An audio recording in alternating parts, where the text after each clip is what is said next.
शेतकऱ्यांच्या घामावर डल्ला मारणाऱ्यांकडून पैसे वसूल करा अन्यथा गोकुळ दूध संघाविरोधात जिल्ह्याभर रान उठवू असा इशारा शिवसेना उभाटा पक्षाच्या वतीने उपनेते संजय पवार व सहसंपर्क प्रमुख विजय देवणे यांच्या नेतृत्वाखाली कार्यकारी संचालक मधुकर गोडबोले यांना निवेदनाद्वारे देण्यात आले आहे। गोकुळ दूध संघ दूध उत्पादकांचा आधारवड आणि सर्वसामान्यांचा प्रचंड विश्वास असणारा संघ असून शेतकऱ्यांना त्यांच्या कष्टाचा पुरेपूर मोबदला मिळून संघाचे नावलौकिक व्हावे ही सर्वांची अपेक्षा आहे। त्यावेळी संचालकांनी आपापसात हे प्रकरण मिटवून बड्या माशांना सोडून छोट्या माशांना शिक्षा दिली आहे। तसेच पशुखाद्य घोटाळा झाला त्या संस्था चालकांवर चौकशी होऊन फौजदारी गुन्हे दाखल करावे अशी मागणीही करण्यात आली।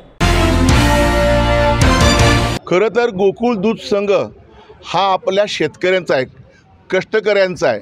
सकाळी 5 वाजल्यानंतर रात्री झोपेपर्यंत सर्व कुटुंब त्या जनावरांची मुलाबाळासारखी काळजी घेऊन दूध उत्पादकांना दूध घालत असते आणि त्यावर हा दूध संघ चाललेला आहे। अनेक वर्षापासून आमच्या ह्या संघावर विश्वास होता, परंतु आता कुठंतरी थोडी शंका यायला लागलेली आहे की काहीतरी इथं गोंधळ सुरू आहे। म्हणून आज शिवसेना उद्धव बाळासाहेब ठाकरे पक्षाच्या वतीनं आज एमडीनं आम्ही एक निवेदन दिलेलं आहे की 3,75,00,000 रुपये तुम्ही जाजम घेतले, घड्याळं घेतली आणि त्यानंतर तुम्ही गोवा सहल केली अशी चर्चा आहे। सहकुटुंब गोवा सहल करताना तिथं तुम्ही काय केलं आम्हाला माहीत नाही, परंतु गेला होता, तुम्ही कशासाठी गेला होता माहीत नाही, परंतु तो गेला होता का नाही तुम्ही हे सांगण्यात ते असमर्थ ठरलेले आहेत।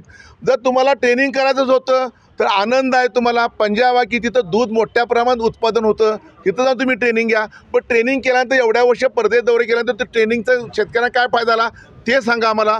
सगळ्यात महत्त्वाचं एक गंभीरतेने आता आम्हाला स्पष्ट केलं आहे, एमडीने धाडस केलेलं आहे की आम्ही कोटेशनच्या पद्धतीनं 3,75,00,000 रुपयाची आम्ही जाजमान घड्याळ घेतली। ठीक आहे, दूध उत्पादन दिलं, आम्हाला आनंद आहे, पण तू कायदेशीर प्रकारे तुम्ही राबवली का? पोटकलम काय म्हणतो तुमचा? तर माझ्या मते आमच्या माहितीप्रमाणे त्यांनी बेकायदेशीररित्या ही प्रक्रिया राबवलेली आहे आणि शेतकऱ्यांचं प्रचंड नुकसान केलेलं आहे।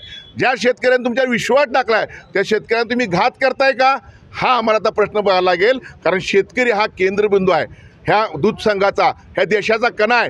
त्याला कुठं जर धोका पोहोचला असेल, त्याची फसवणूक होत असेल तर ह्या लोकांना कारवाई झाली पाहिजे आणि आम्ही संबंधित त्यांचे इथं दूध जे आपल्याला आयुक्त आहेत त्यांना आम्ही पत्र देणार आहे की ह्याची चौकशी करा, 88 कलमाने ह्याची चौकशी करा आणि चौकशी दोषी असतील तर एमडी असून देत, चीफ ऑडिटर असून देत, त्यांच्यावर गुन्हे दाखल करा आणि प्रशासक नेमा ह्या गोकुळ दूधवर खरं खोटं नक्की बाहेर पडायची मला खात्री आहे।